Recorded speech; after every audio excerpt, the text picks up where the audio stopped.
1968, Memphis, Tennessee. A local labor dispute escalates into a major battle for economic and civil rights. It draws Martin Luther King, Jr. into the final confrontation of his life and marks the end of an era in the civil rights movement.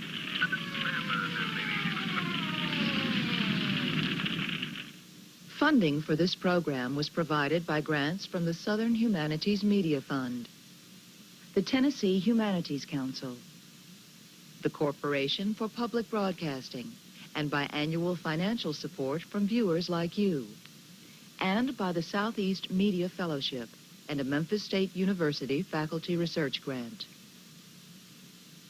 I was born by a river, oh man, and this little old town, oh, just like this river, I've been running ever since. It's been a long time coming, but I know, change has gotta come now. Ooh, yes it is now, oh my, oh my, oh. It's been 100 years after the freeing of the slaves, their descendants were still relegated to the lowest rungs of the economic ladder. The Mississippi Delta in the 1960s was the poorest region of the United States, with most of its black population living in abject poverty. Migration to the city did little to change this. In Memphis, most attempts by black workers to organize for decent wages and working conditions were brutally suppressed. With the underpaid black workers still forming the basis of the region's economy, the values of the Old South remained essentially unchanged. long time coming, but I know, change has gotta come now. During the 1960s, Memphis spared itself the uprisings which drew national attention to Little Rock, Birmingham, and Selma by integrating facilities in a relatively peaceful manner. Blacks were finally admitted to movies, libraries, and lunch counters, but economically, they continued to occupy the most menial jobs for the lowest of wages. Nowhere was this more evident than in the Department of Public Works. This was a job a white man could not have. It was beneath the level of a white man. This is a social caste. This is a job reserved for blacks. It was not a clean job.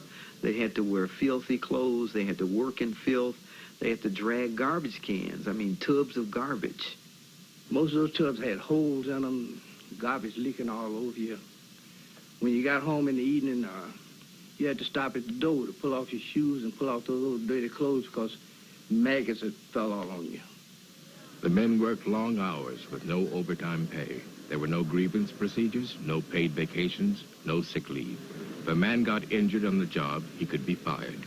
Wages were so low that a full-time worker could still qualify for welfare.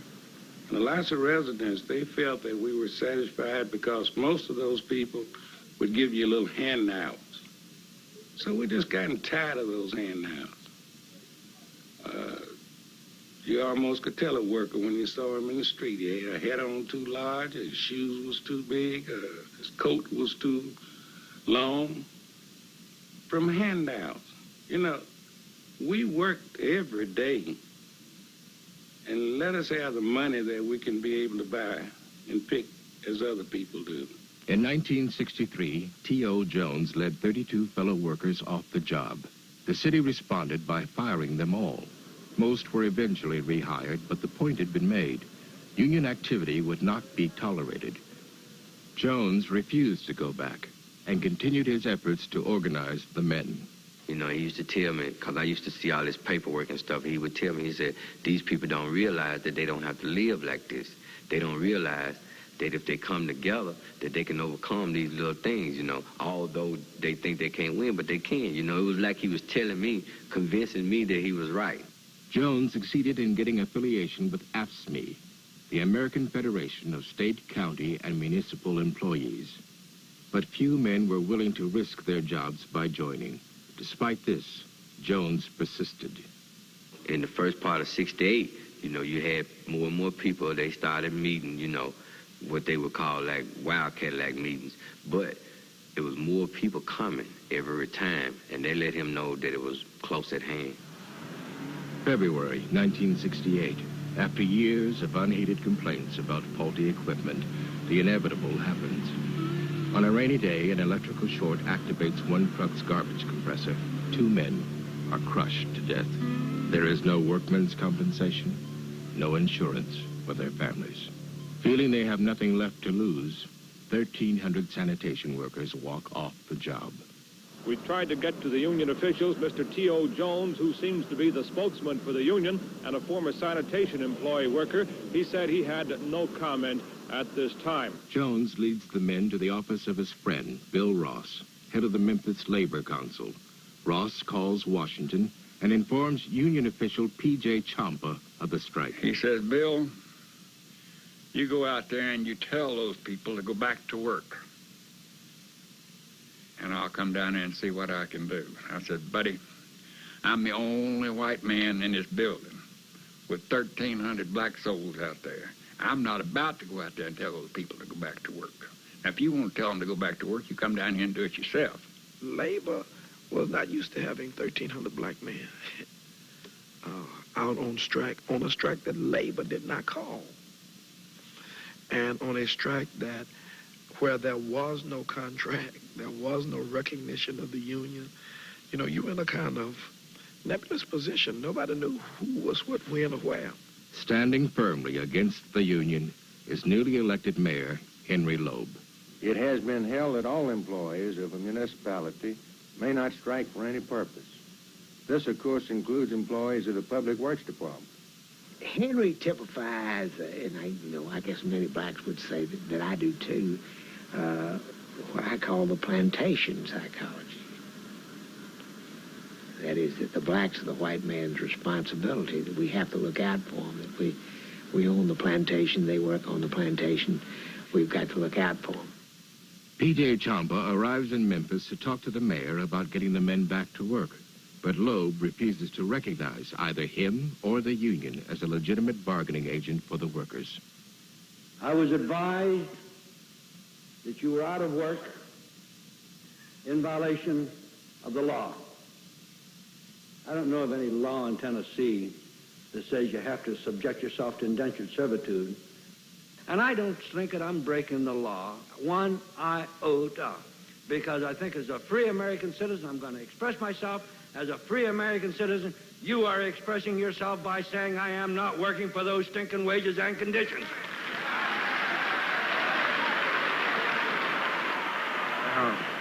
It's certainly right that you should come to your mayor and bring up anything you want. You can ask me any question, just as you used to ask me. And this is what I suggested. It wasn't nothing but a joke, just a big joke. He was talking about, his open door, you could come talk to him. There's no way you could have got close to his office. Not a worker, And everything he was saying was just a big joke, and that's why people was laughing. Public employees cannot strike against their employer, and this you can't do. I suggested to these men today that you go back to work.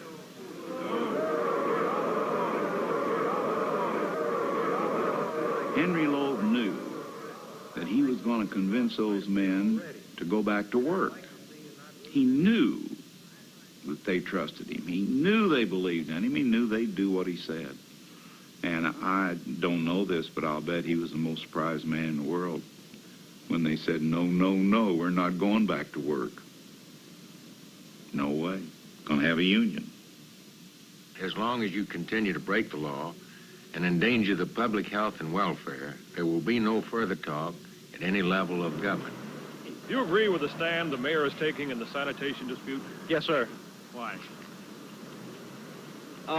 Mainly because the fact that the men are breaking the law. No, I do not. What do you think he should do?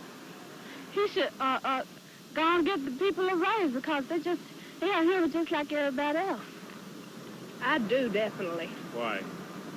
Well, I have just about come to the conclusion the more you pet somebody, the more you're going to have to pet them. The community is very worked up about this, and I can't really predict what might happen, but there is very high feeling in the community. When a public official orders a group of men to get back to work and then we'll talk, and treats them as though they are not men, that's a racist point of view. And no matter how you dress it up in terms of whether or not a union can organize, it's still racism. For at the heart of racism is the idea that a man is not a man, that a person is not a person. When the men refuse to return, Loeb hires replacement workers. While the strikers picket the depot, the trucks, heavily guarded by Memphis police, begin their rounds. With the mayor refusing to talk to union representatives, AFSCME President Jerry Work arrives in Memphis. He knows that a loss here would be a major blow to his plans to organize municipal workers throughout the South. But he's not ready to back a major confrontation between a powerful mayor and workers who have not been prepared for the hardships of a drawn-out strike. Hoping for enough of a concession to get the men back to work, he takes their case to the newly formed city council, which includes 3 black members. I want you to resolve that, subject to the inhibitions in law, that these men may collectively deal with you through a chosen representative. When the council refuses to get involved, Worf is outraged. Their intransigence pushes him farther than he had intended to go. This strike can only go on so long as these men, these residents and workers for the city of Memphis, want it to go on. But I assure you of one thing on behalf of the 375,000 members of our international union, that so long as they want help and they want support, by God, they're going to get that help and that support.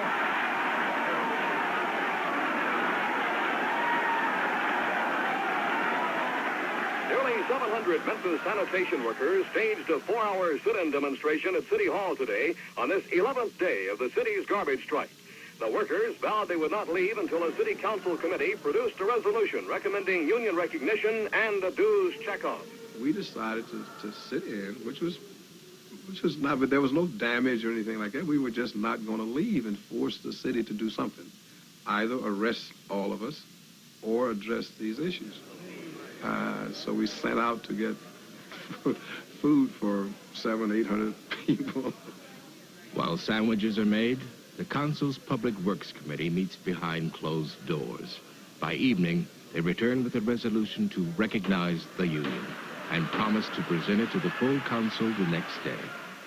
So the meeting ended that day on a very high note, that the Public Works Committee would make this recommendation to the council would adopt it, and that would be that. But the morning papers express outrage at this perceived attack on the orderly life of the city.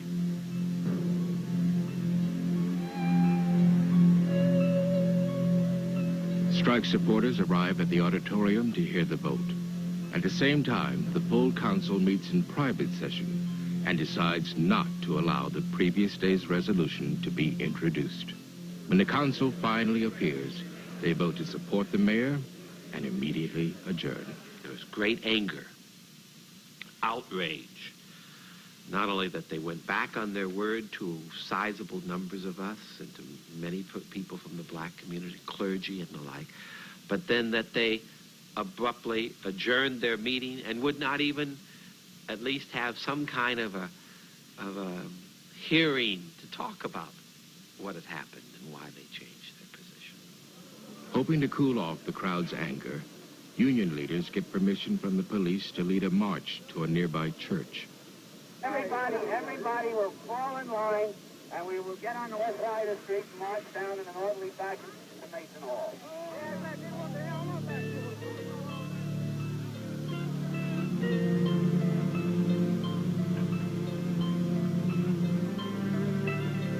When the marchers get a few blocks down the street, police cars appear and begin pushing against them. The crowd protests, but the police continue. Finally, the men push back. Police used riot control gas and nightsticks this afternoon to break up a disturbance among a group of striking garbage men. Part of a group of about 1,000 marchers began rocking a police car, and police waded in.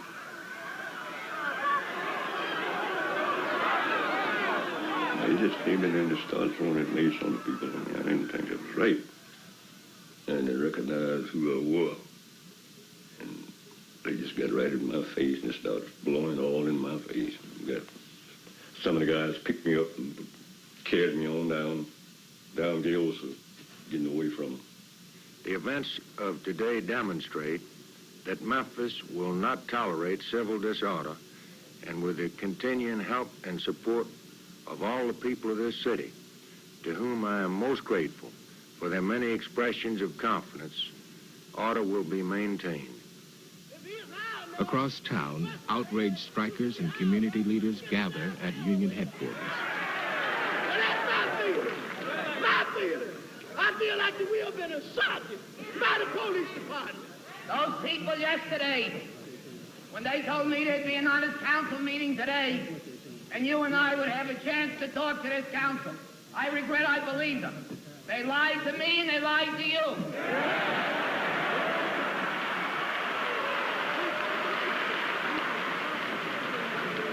I am sick and tired of Negroes getting on their knees and begging the great white father for the crumbs that fall from his table. As racial tensions mount in the wake of the macing, the black community organizes itself under the leadership of James Lawson, a major strategist of nonviolence in the civil rights movement. The way in which these men have been treated thus far has galvanized Negroes and people of goodwill to their support. We are declaring a slogan, no new clothes for Easter, keep your money in your pockets.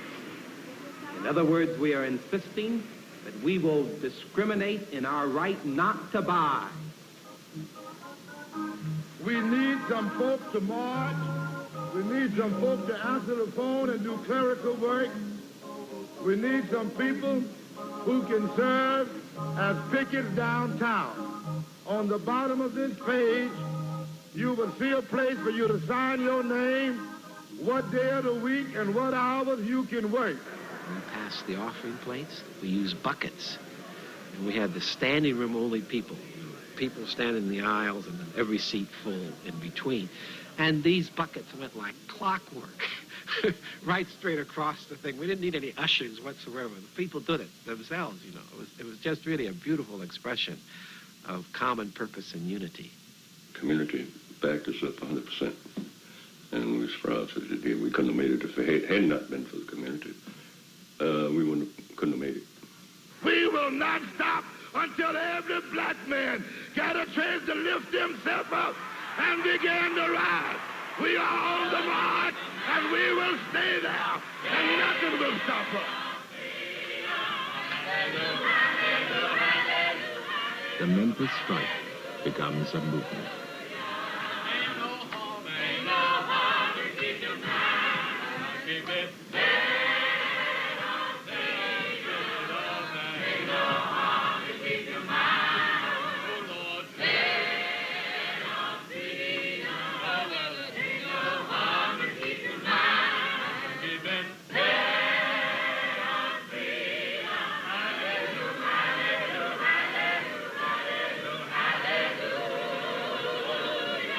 One day, a new sign appears on the picket line.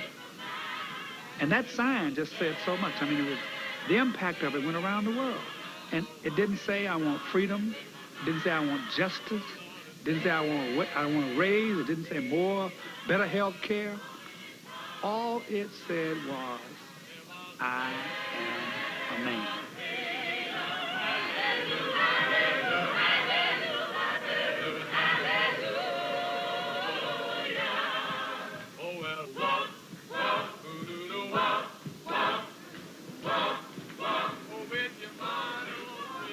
As the community joins in daily marches and nightly rallies, the movement continues to press its demands on City Council.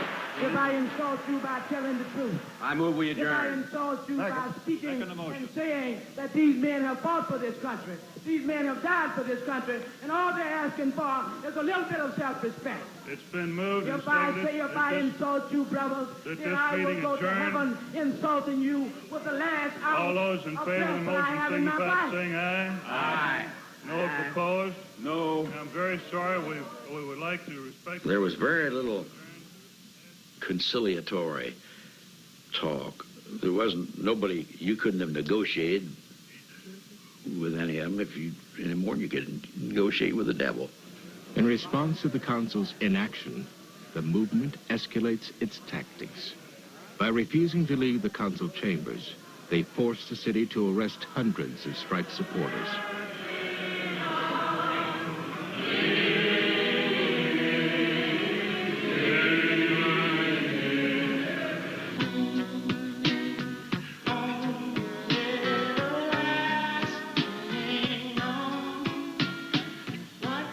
And our power has always been in ourselves, in our people, and in our unity, in the courage that we have to say no to racism and injustice. And so this is about our unity, our togetherness, our standing, our being willing to face macing, marching, and anything else in order that out of that unity we will have a victory. Meanwhile, the white community rallies around the mayor. Everywhere that Henry Loeb went, they'd give him a standing ovation. He didn't go to the black community. Man, I can remember going to the Rotary Club and all those places, and just everybody just clapping and carrying on and on. Stick in there, Henry, So it's mighty hard to back down when you're getting that kind of apparent support. Memphis has been known for a better way of doing business. Almost everybody stood rock solid that we white people knew what was best for those black people. And on that rock we stood for a couple of weeks. Not much longer, though. Not much longer. If you can't get a decent salary for men who are working in the name of God, how the hell are you going to get rid of poverty? The movement begins to attract the attention of national civil rights leaders. Now, one other point is happening here. There's been so much tension between some of the trade unions and some of the civil rights groups that all over the country people are telling me, you can't depend on the unions, they're anti-Negro, they won't stand with you. Well, I think the record here shows that in Memphis, this fight is going to be won because the black people of this community and the trade unions stand together, man to man. To maintain the momentum of the movement, James Lawson invites his old friend, Martin Luther King, to Memphis.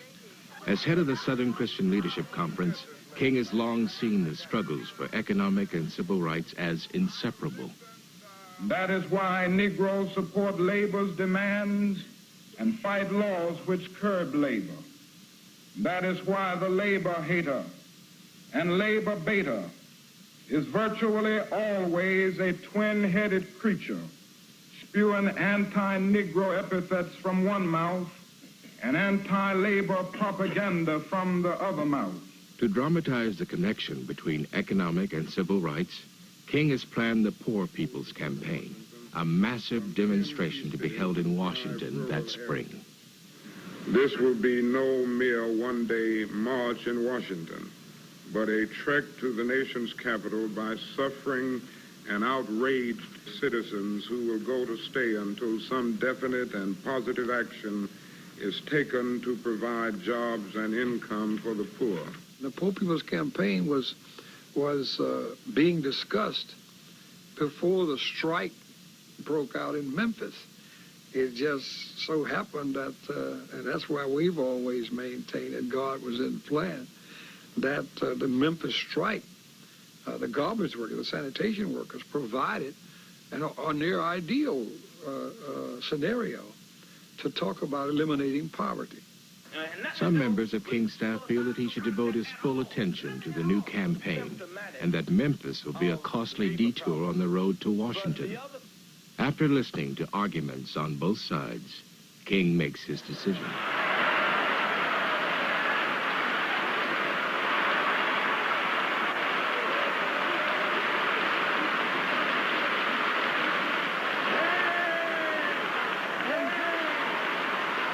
was just like Jesus would be coming into my life. I was full of joy and full of determination. Wherever Dr. King was, I wanted to be there. All labor has dignity. But you're doing another thing. You are reminding not only Memphis, but you are reminding the nation that it is a crime for people to live in this rich nation and receive starvation wages.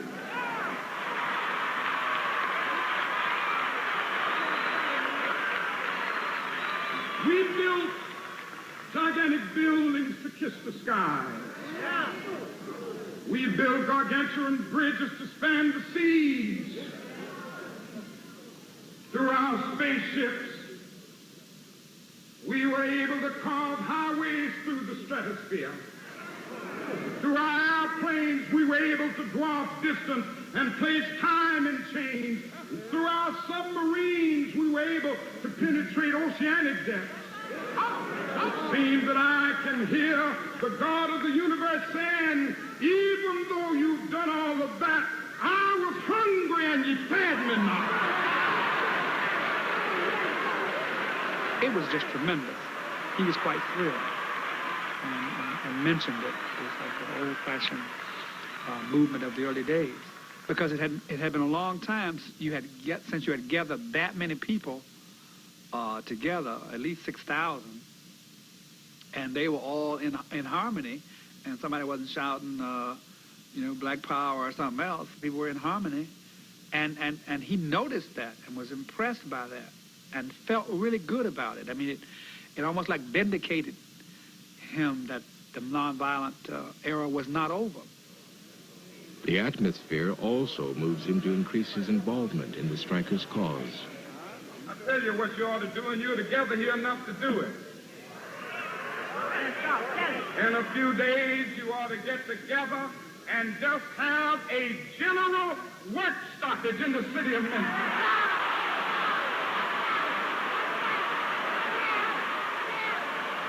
King promises to return in 10 days to lead a mass demonstration in support of the workers. Now, the entire Negro community is behind this struggle, and we're concerned not only for what happens to these sanitation workers, but we're also serving notice on the city of Memphis that the time for moving systematically, creatively, but hastily towards genuine change is at hand. I tried over and over again to help Henry to realize what was happening, because I would spend time with the sanitation workers in the basement of old Second Presbyterian Church downtown, and I saw them. It was like a war zone.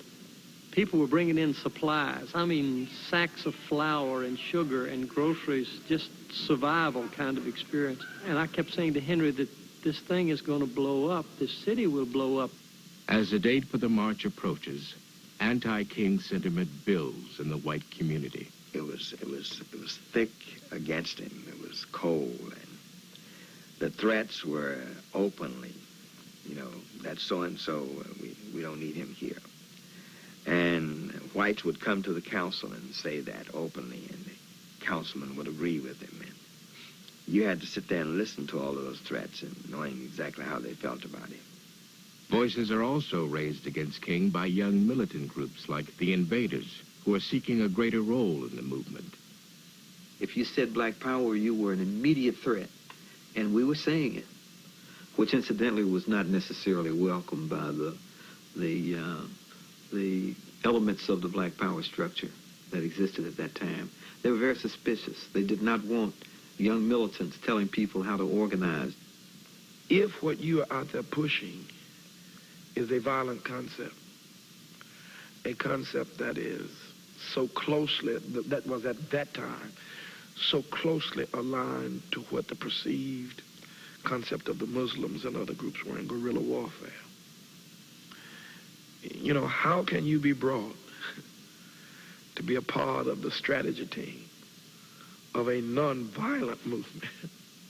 Most of us who were considered to be militants were trained in the nonviolent movement. So it's not a question of our not believing in nonviolence. It was that we saw nonviolence as a tactic and a tactic alone. Unaware of the increasingly volatile climate in Memphis, King returns to lead the march. Several thousand Negro demonstrators are participating in this largest civil rights demonstration ever in Memphis, Tennessee. Many of the demonstrators are carrying the sign, "I am a man." They stretch out for several blocks. Police are on hand with about 600 officers. Almost the entire force is standing by here in case any trouble might break out. A mile away at Hamilton High School, the first sign of trouble appears. When students throw stones at passing vehicles, police descend on the school. One young woman is seriously injured, and by the time the students join the march downtown, the story of injury becomes a rumor of death at the hands of the police. When King's arrival is delayed, militant voices can be heard in the increasingly restless crowd.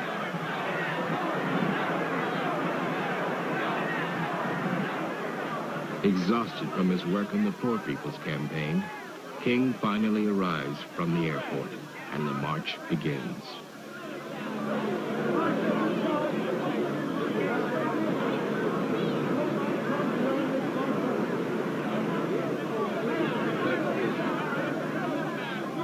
When you looked at Martin, you saw the tiredness in him. It was not a tiredness that a vacation relieves. It was a deep tiredness, like a tiredness of the soul. Ahead of us, Beale Street was filled to the sidewalks with people. I didn't quite like that. And we couldn't correct it. And when I got up about 2 blocks up the street on Beale, I heard what sounded like windows breaking behind us. Next thing we heard was sirens, and policemen were coming from every direction with tear gas, and they started surging down on the lines. I remember one officer came right up my face and began to curse. Someone who was near me was trying to tell him that this man is a city councilman. He's a city official. And he said these words, "I don't give a damn who he is. I mean, get your so-and-so out of here now, or you're going to get the butt of this gun or bullet out of it."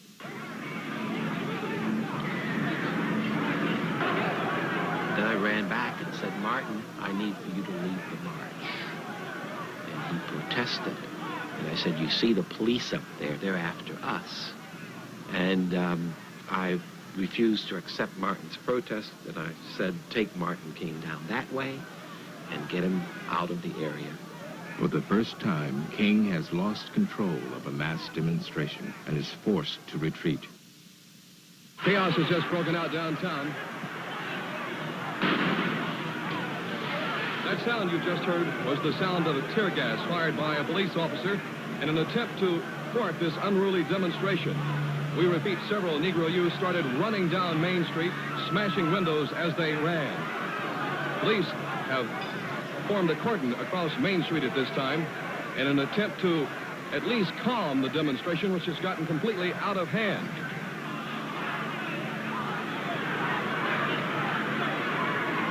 When the march degenerated into a riot, abandoned by its leaders, the police, with my full sanction, took the necessary action to restore law and order and to protect the lives and property of the citizens of Memphis. Determined that Memphis will not explode like Newark and Detroit, Loeb calls in the National Guard. Before night falls, the entire city is under martial law. Everything, please, well under control.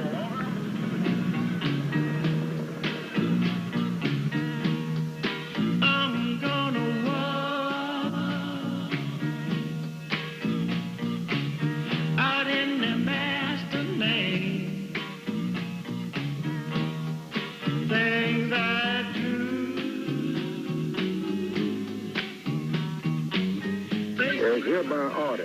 invoke a curfew which requires all citizens to be off the streets of the city of Memphis by 7 p.m. tonight and will remain off the streets until 5 a.m.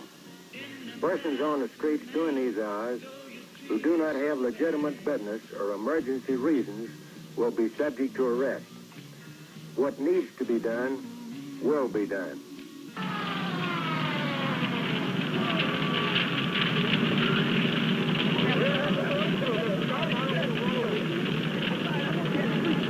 The city of Memphis has willfully, and I mean willfully and vagrantly, attacked the black community. It's a clear line here. But you have attacked Dr. King, though, by taking over what was to be a nonviolent march and making it violent. I don't know why you persist in saying Dr. King. This is Memphis. This city belongs to people here. This city belongs to people here. The black people here have to set the temper of the times. If Dr. King is going to come in here, he's going to have to come in here and analyze the situation and meet the needs of black people here. And if he doesn't? If he doesn't, the same thing will happen to him everywhere he goes. It happened here in Memphis. What happened yesterday in Memphis was totally uncalled for, just as Martin Luther King's proposed march on Washington is uncalled for and unnecessary. And I hope that well-meaning Negro leaders and individuals in the Negro community in Washington will now take a new look at this man who gets other people into trouble and then takes off like a scared rabbit. And now it becomes a larger issue than just 1,300 sanitation workers. Now the focus, and I think that's one of the things Doc did not want to happen. The focus is now moved from 1,300 sanitation workers and their right to work and to earn a decent living and to have benefits to an issue of, is Martin King still a creditable leader? Dr. King, you've been criticized for coming in from outside and then abandoning the march when the going got rough. What's your reaction to that? My only reaction is that I did not abandon the march when the going got rough. I have always said that I will not lead a violent demonstration. He felt very down. I think he was really wrestling with, is my cavalry looming before me? Am I really losing it? Has there been a change in the mindset of the people of this country? And did I miss it? It really got him sort of caught up in saying that I'm not going to allow violence to take over the civil rights movement of nonviolence. So he came back to Atlanta and summons all of us. I was in Philadelphia working on the Poor People's Campaign, and he summoned us into Atlanta and said that we saw on the news what had happened, but he said that he wanted us to go back to Memphis, and he was going to march. He was going to have a nonviolent march in Memphis, Tennessee. Now, events and nature have put it so that I think that he's got to come back to Memphis. And he's got to organize to lead a peaceful, nonviolent march in Memphis. Because if you can't do it here, you get stopped coming out of Marks, Mississippi. You get stopped in Birmingham. You get stopped in Georgia. You get stopped coming from California. Wherever a leg of the Poor People's Campaign is coming from, it's stopped now. While the nation is losing faith in King's leadership, the strikers continue to be true to the nonviolent philosophy of King and Lawson. I'm gonna live a life I sing about in my soul. I'm gonna stand right, always shun the wrong. If I'm in a crowd, if I'm alone, on the streets or in my home, I'm gonna live life I sing about in my song. Nothing would be more tragic than to stop at this point in Memphis We've got to see it through.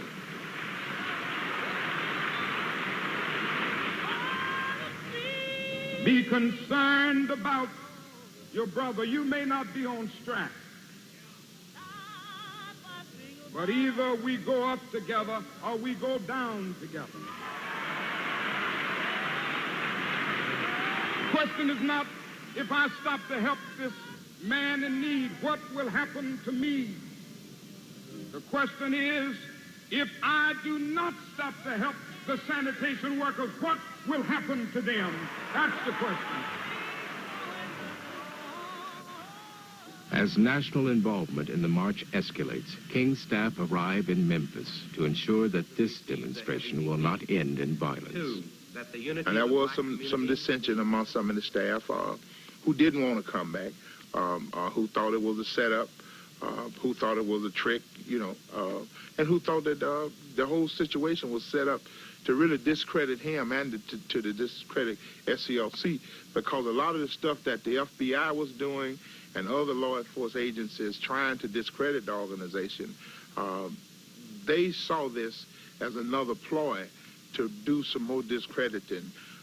But Dr. King was determined that he was going to come back to Memphis and have a nonviolent march. If it became accepted that you can no longer have massive demonstration, that would have taken the heart and soul out of the movement. We simply couldn't let that happen.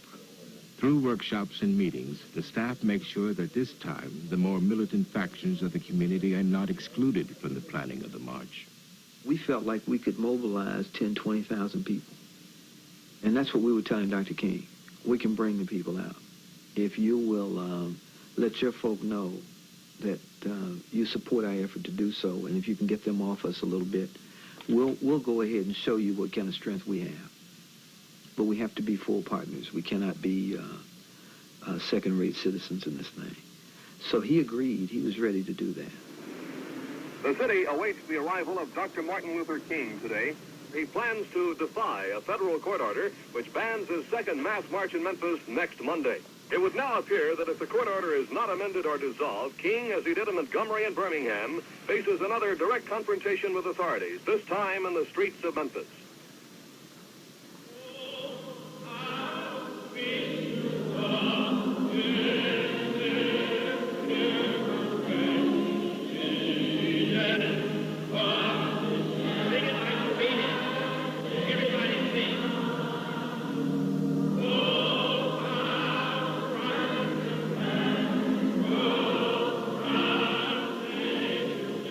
It was a gloomy day anyway, cloudy. Began to rain in one of our Memphis rains. That was a persistent downpour.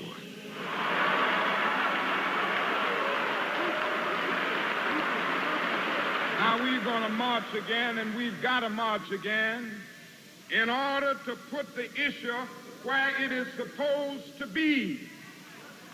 Force everybody to see that there are 1,300 of God's children here suffering. Now about injunctions. We have an injunction, and we're going into court tomorrow morning to fight this illegal, unconstitutional injunction. All we say to America is be true to what you said on paper.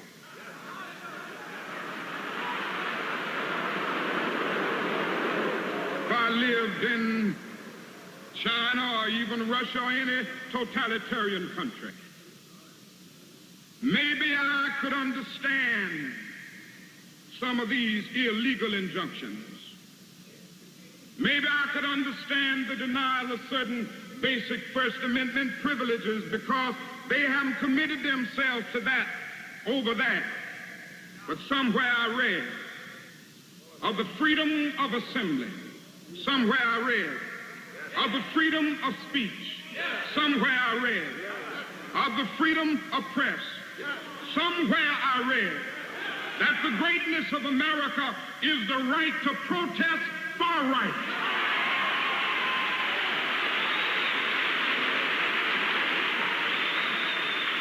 And so just as I say we aren't going to let any dogs or water hoses turn us around, we aren't going to let any injunction can turn us around. This was a rare moment with the rain on the outside, the feeling of intense humanity on the inside, the feeling that, we're engaged in something momentous together. We've got some difficult days ahead, but it really doesn't matter with me now because I've been to the mountaintop. I don't mind. Like anybody, I would like to live a long life. Longevity has its place. But I'm not concerned about that now. I just want to do God's will. And He's allowed me to go up to the mountain. And I've looked over and I've seen the promised land. I may not get there with you, but I want you to know tonight that we as a people will get to the promised land.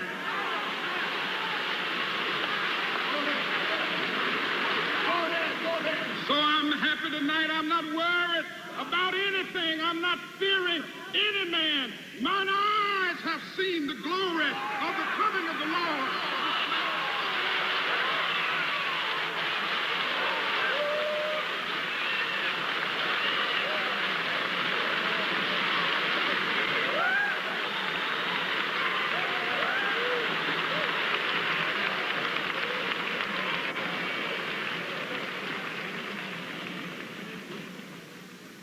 I think Doc really thought at first that the great possibility was that his death was going to take place somewhere along the road on the way to Washington with the Poor People's Campaign. But I think after the violence in Memphis, the focus was changed, and Doc really knew, I really believe he knew, that Memphis was the place. I went to 306, and I said, it's 5 o'clock, guys, we gotta go. He said, oh, no, we called the house, and your wife said dinner's at 6. And so we stood together. He was here, and I was here. On that balcony. I said, okay, we are going. Let's go. And I walked. He was leaning over the rail, talking to Jesse. And Ben Branch. Ben Branch was a musician who had the Breadbasket Band. And Dr. King said to him, I want you to play Precious Lord. And I want you to play it real pretty for me. And that was it.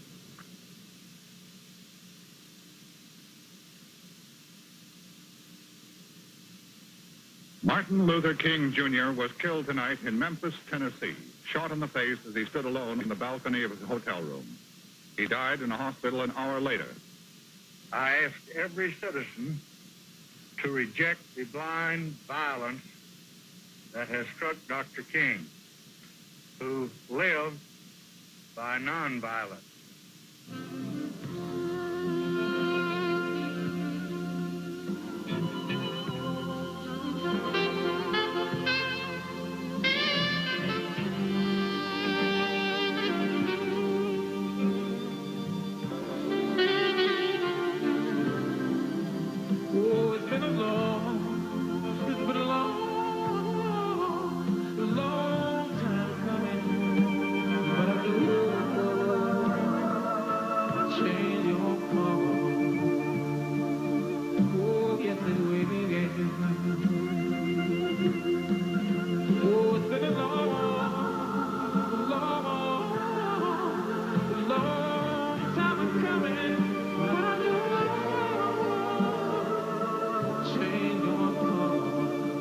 We of Memphis are deeply saddened by the tragic event that has just occurred in our city, and we extend our deepest sympathies to Dr. King's family. We call upon all citizens of our community, as Dr. King would have wished, to maintain peace and order. In his office, he asked me to have a word of prayer. But the fact that the mayor whom I was holding accountable for his death, asked me to pray in his office. That, to me, was one of the greatest insults of all my life. Memphis clergy marched to City Hall and confront the mayor. We who are white confess our implication in this tragic event by our failure to speak and act clearly and specifically, with conviction and courage, to the attitudes of prejudice and patterns of injustice which produce a society in which this act could occur. We ask all who share this feeling to join us in this confession. Mr. Mayor, this is the third time I've come to you pleading. If we had been able to get a hearing as ministers of the black community, we never would have needed to send for King or anybody else. But you would not hear. You will not hear now.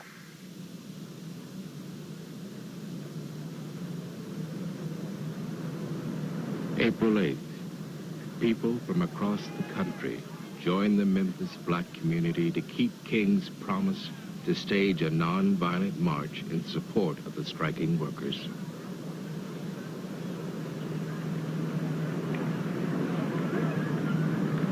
We had announced that this was to be a solemn, quiet march that day. And believe it or not, it was hard to hear people talking. All you could really hear were the sounds of leather against pavement, people walking. I want to say to the sanitation workers who are manning the picket lines in this struggle, you are not alone. We are with you. And I say to Mayor Loeb, even though it may be painful, before this fight of the sanitation workers is over, we're going to drag you into the 20th century somehow.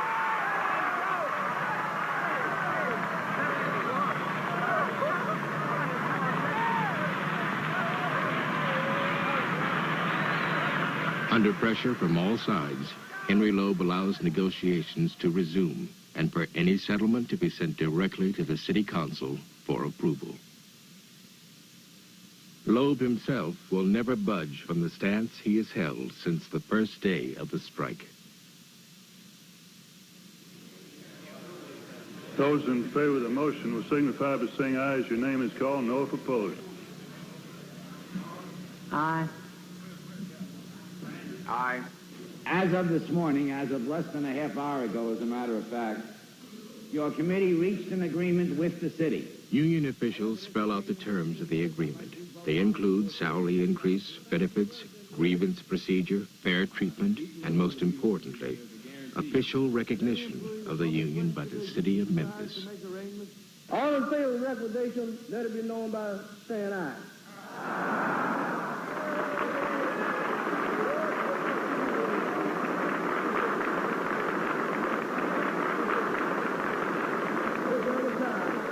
Those who are opposed, will you stand?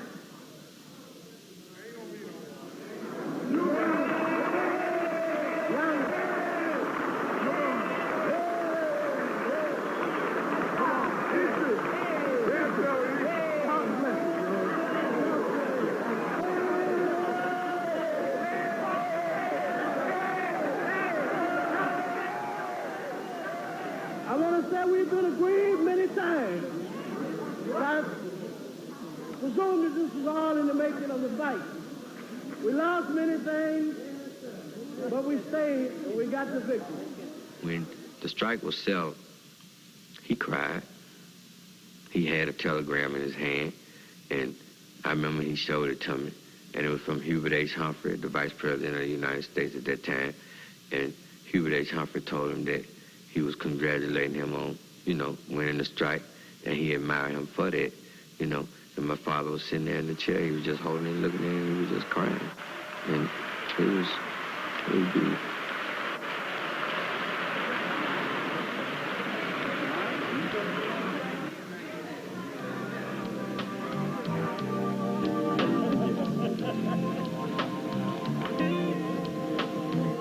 Against all odds, and without consulting the International Union, these men had defied the laws of Tennessee and challenged the power structure of the Old South.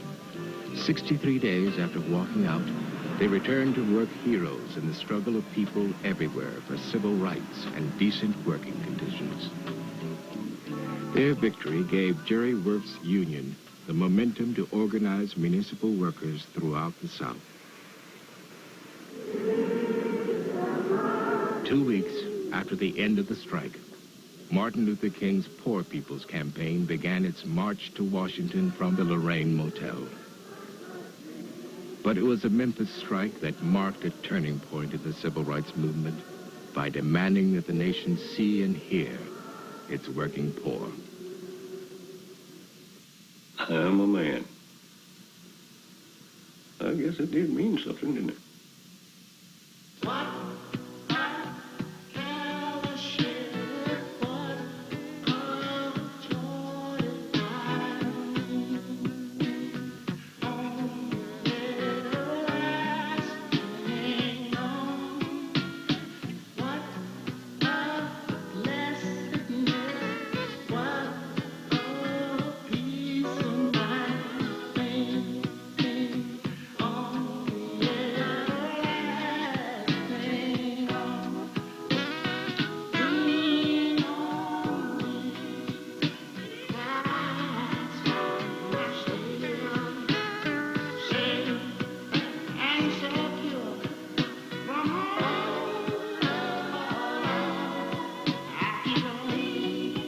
This program was produced by Memphis State University, which is solely responsible for its content.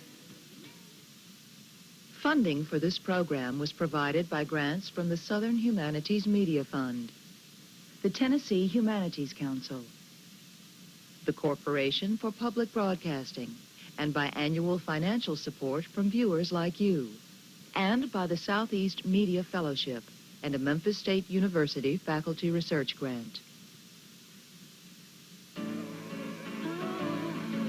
This is PBS. Quality that gripped the nation. A struggle that could put you on the wrong side of the law, in jail, or even get you killed. A time also remembered for a mysterious murder in Mississippi that changed the course of American history. A murder dramatized in the movie Mississippi Burning. But the mystery remains. How law enforcement and even the Ku Klux Klan always seemed to know so much about the civil rights workers they were determined to stop. Were you spying? Well, I was gathering intelligence. Meet Earl Johnston, spy master. Had you ever been trained in the ways of surveillance or espionage? I never went to college. Never took a course of any kind like that. Though he downplays his espionage credentials today, from 1963 to 1968, Johnston headed the Sovereignty Commission, a state agency created to preserve Mississippi's segregated way of life. Drinking fountains are segregated. Restrooms are segregated. It started with propaganda films like this one that tried to sanitize the racial oppression with preposterous claims. Both races retain their identities and achieve their own destinies without either race forcing itself upon the other. But behind this locked door, and sealed for 50 years by order of the state legislature, is the untold story of the Commission's clandestine operations. They were using taxpayers' money to legalize lynching, murdering, bombing, killing and beating of black people and white people who were attempting to help black people gain the right to vote. Hollis Watkins was targeted by Sovereignty Commission spies not only for helping register black voters, but for recruiting new workers for SNCC, the Student Nonviolent Coordinating Committee, an organization despised by segregationists. I was put in jail. I've been chased, had guns pointed in my face. I thought things were just happening haphazardly. But later on, it came very clear to me that there was a systematic process and a network set up in the state where people were gathering information on us that was working in the movement. I think the word network is really exaggeration. Network sounds like you've got 100 people out there doing that, but we didn't have that many. Johnston claims he had only 3 full-time investigators, but they weren't doing the spying. That was handled through private detective agencies, like Day Detectives in Jackson, a security firm that still does a lot of business with the state and refused to talk to Dateline. They recruited the informants, paid them in cash, and then submitted vouchers to the commission with no names, so there'd be no record of who the spies were or where all those tax dollars were going. What kind of information were they looking for? Names of organization members? Sometimes they were names that were used. What constituted a good report? A good report would be one that would warn us about a plan being made to take over someplace or demonstrate a march and cause problems. That would be a good report. The other side says you were collecting that information, passing it on to local law enforcement in an ongoing effort to see to it that there was intimidation. Well, where you got that, I don't know, but I never did take that attitude at all. We wanted to prevent that kind of stuff. Where we got it was from this former Sovereignty Commission spy. You know, I lost my stomach for it. Charlie Neal began spying the year Johnston left the commission. He was a junior here at the University of Mississippi. Did you turn over names? I'm sure I did. I'm sure I did. How much were they paying you? The money was nice. A couple $100 a week? Yeah, it might have been that much, which was a lot then. On one occasion, Neal remembers being paid to help run one student activist out of the state by setting him up for a drug sting. He was arrested and was charged. And you never saw him again? Never saw him again. Did he do anything to deserve life? He didn't do a thing. You know, the people they were targeting were just not bad people. But that didn't seem to matter. If you set foot in Mississippi and didn't support the status quo, Earl Johnston had a name for you. You referred to them as invaders. Yeah, I said invaders because they came in from outside the state, and anything that comes in from outside the state is invading the state. And those so-called invaders were often greeted with the violence that was everywhere in Mississippi during the civil rights struggle. Though the commission may not have engaged in it, people like Hollis Watkins say it more than encouraged it by seeing to it that names, photographs, and even license plate numbers somehow got into the wrong hands. I so happened to pass a white man in a pickup truck, and he saw the license plate number. The red light went on, and he said, "This is the one that I'm supposed to at least intimidate." Then that man began to pursue me and pull out a pistol as if he was going to shoot me. It wasn't enough that you were a black man who had passed him on the road? No, it was not enough. Black people pass white people all the time, driving up and down the highways. And it wasn't limited to those rural back roads. The commission's influence reached all the way to this courtroom in the state capitol. March 1964. Byron Della Beckwith was facing murder charges for the assassination of Medgar Evers, the renowned civil rights leader, shot down here in the driveway of his own home. The state promised to bring the killer to justice. But while the state of Mississippi was prosecuting the Evers case, it was also trying to undermine it by secretly helping the defense. It turns out that just before the second trial, the Sovereignty Commission did some investigating of the prospective jurors, calling them and collecting information on each and every one, and then turning the information over not to state prosecutors, but incredibly to the defense lawyers, so they would know who they could count on just in time for jury selection. Everybody the commission recommended made the jury. Everybody the commission criticized didn't. Reporter Jerry Mitchell of the Jackson Clarion-Ledger was leaked a copy of the secret report detailing what the commission had done, and he shared it with Dateline.